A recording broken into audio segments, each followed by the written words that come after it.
સુરેન્દ્રનગરમાં પાક નુકસાન વિશેષ વળતરના ઠરાવ સામે ખેડૂતોનો રોષ ફાટી નીકળ્યો છે અને જેમાં 76,000થી વધુ ખેડૂતોને સહાયથી વંચિત રાખવામાં આવ્યા હોવાના આરોપો પણ થયા છે। ત્યારે ખેડૂત હિત રક્ષક સમિતિ અને કોંગ્રેસના નેતાઓની આગેવાની હેઠળ ખેડૂતોએ કલેક્ટર કચેરી સામે ધરણા પ્રદર્શન કર્યું। આ દરમિયાન પોલીસ અને કોંગ્રેસના આગેવાનો વચ્ચે ઘર્ષણ થયું, જેને કાબૂમાં લેવા માટે ચુસ્ત પોલીસ બંદોબસ્ત પણ ગોઠવાયો।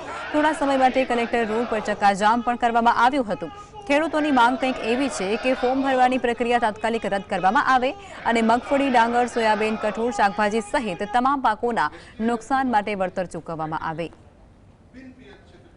સરકારશ્રીને આપના માધ્યમથી સ્પષ્ટ પૂછવા માંગુ છું કે કોના ઈશારે ને કોના પાપે ખેડૂતો વચ્ચે ભાગ પાડવાનું પાપ કરવામાં આવ્યું અને કોના ઈશારે અને તંત્રના કયા અધિકારીઓના ભાગે 50%થી પણ વધુ ખેડૂતો એને પોતાના નિયત સમય મર્યાદામાં જ્યારે અરજી કર્યું એમાં 50% ખેડૂતોને સહાય મળે અને 50% ખેડૂતો વંચિત રાખવામાં આવે, આવું તો કોને કર્યું? અને બીજો મારો સંસદનો પ્રશ્ન એ છે કે જ્યારે સરકારશ્રી ઓગસ્ટ અને સપ્ટેમ્બરમાં કૃષિ પેકેજ ડિક્લેર કરે છે, એની પણ નિયત સમય મર્યાદા અરજીઓની 25 તારીખથી લઈને 30 તારીખ રાખે છે, તો ત્યારે હવે આ નવું પેકેજ ઓક્ટોબર 2024 થઈ અને ખેડૂતોની મશ્કરી કયા આધારે?